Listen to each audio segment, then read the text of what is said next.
Today I'm going to show you how and when I shoot in manual mode.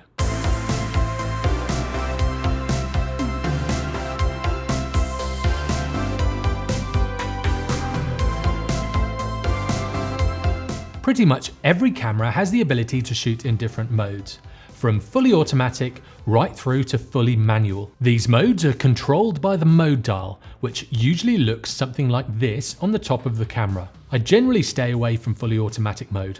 It doesn't give me any control and the camera controls everything. If I'm shooting sporting events, I'll be in either aperture priority or shutter priority, depending on the conditions. And if I'm in a controlled environment or if I'm going for a specific shot where I have lots of time to set the camera up, I'll shoot in manual mode.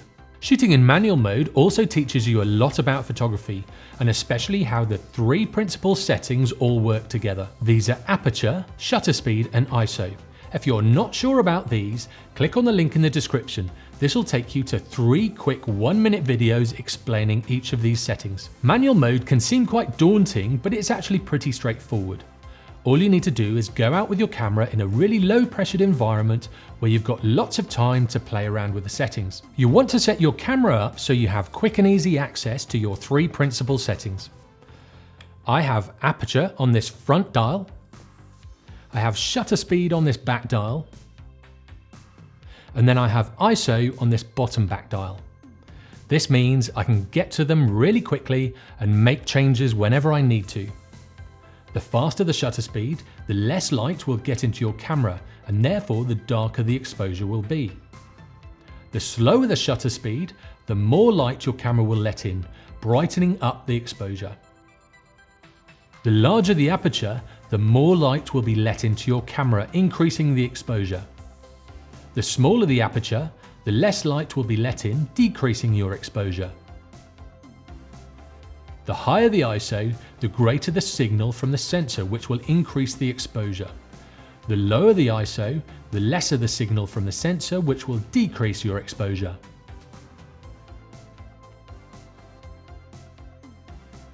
Changing each of these settings will also have other effects on your photos.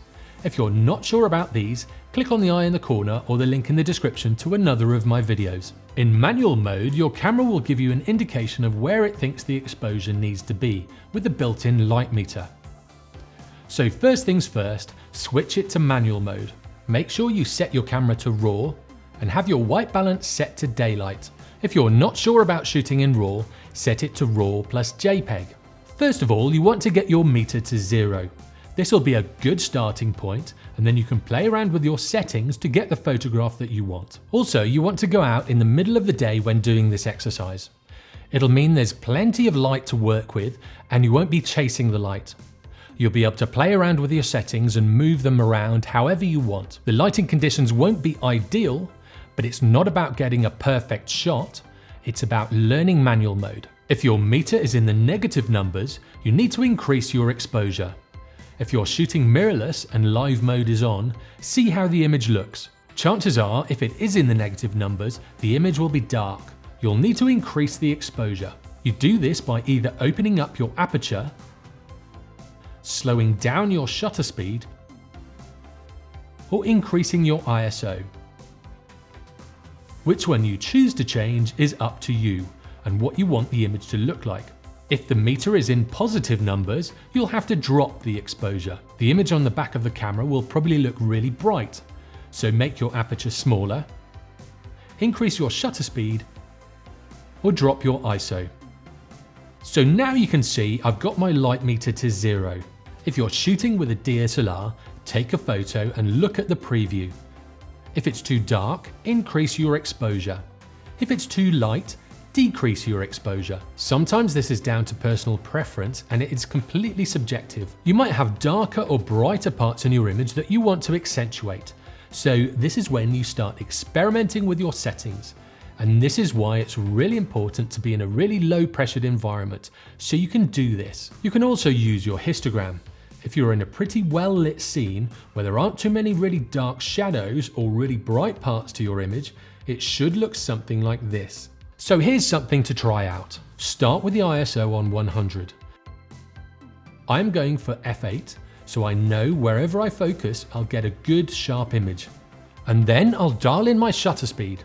Here I'm at 1/250th of a second. As I am shooting handheld, I need to follow the shutter speed focal length rule. If you're not sure what this is, click on the eye in the corner. This will take you to another of my videos. This is a general rule to follow when you're shooting handheld, and if you do follow it, you'll end up with more sharper images. Whatever focal length you're shooting at, make sure that the shutter speed fraction is at the same number as the focal length or faster. As I'm using my 25mm lens, I don't want my shutter speed to drop below 1/25th of a second. Any slower and I'll increase the risk of blurring the shot due to camera shake, especially after a few coffees. When you do shoot from a tripod, it limits you in certain ways, but it does open up other possibilities. To keep it simple, I'm just going to talk about shooting handheld today. Once you have set your exposure, have a walk around and see what you can photograph. It doesn't cost anything, so don't be afraid of taking bad images.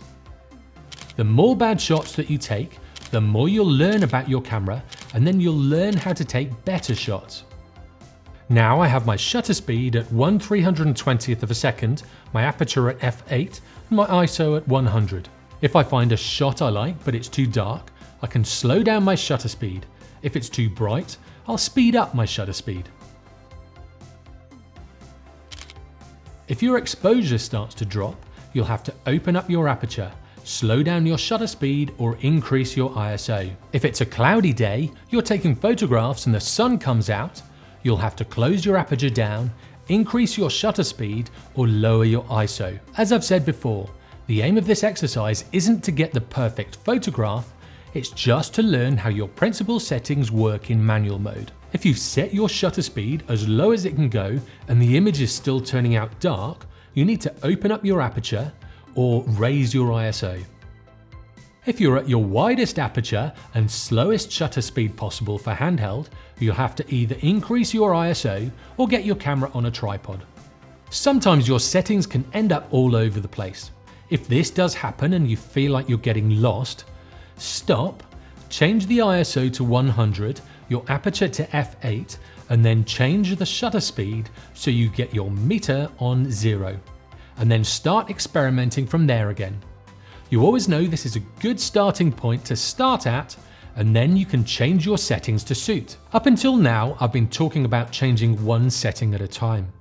But once you get good exposure, you might want to change certain settings and certain parameters. Say for instance, you want a shallower depth of focus in your image, basically a narrower plane of field in focus from front to back. If you do want this, what you need to do is open up your aperture.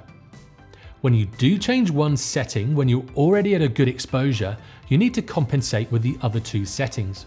On the other hand, if you want to get some motion blur in your shot, if you already have a good exposure, when you slow your shutter speed down, you'll overexpose the shot. Therefore, to compensate, you'll have to make your aperture smaller or lower your ISO. In this example, I increased the shutter speed by about 6 stops of light. Therefore, I reduced the aperture by 3 stops and reduced the ISO by 3 stops to give the same exposure. So basically, changing the aperture compensates changing the shutter speed. So when you change one, you have to change the other. With ISO, it's always advisable to shoot at the lowest number possible. If I haven't been taking any photos for a while, I'll take a walk around the location that I'm at.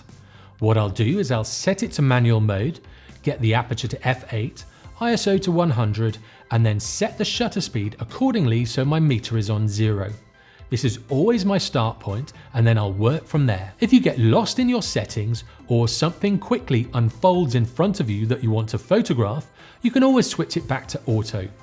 This is a bit of a safety net that you know that will always be there. So knowing that you've got this safety net gives you more of a reason to try manual mode. Just go out in a low pressured environment where you've got all the time in the world to play around with the settings. As I said before, I shoot sports in either aperture or shutter priority. And then if I'm in a really controlled environment with a lot of time to play around with the settings, I'll shoot in manual. The main one I'm always in manual mode for is for astrophotography.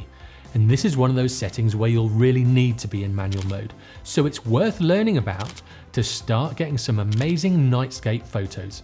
And that's about it. I don't always shoot in manual mode, but when I can control the conditions or I have a lot of time to play around with the settings or the conditions are very constant, this is when I will shoot in manual mode. It then gives me all of the control so I can get the photo that I want. Just remember, when you first shoot in manual mode, to go out in a really low pressured environment, have a walk around and play around with the settings.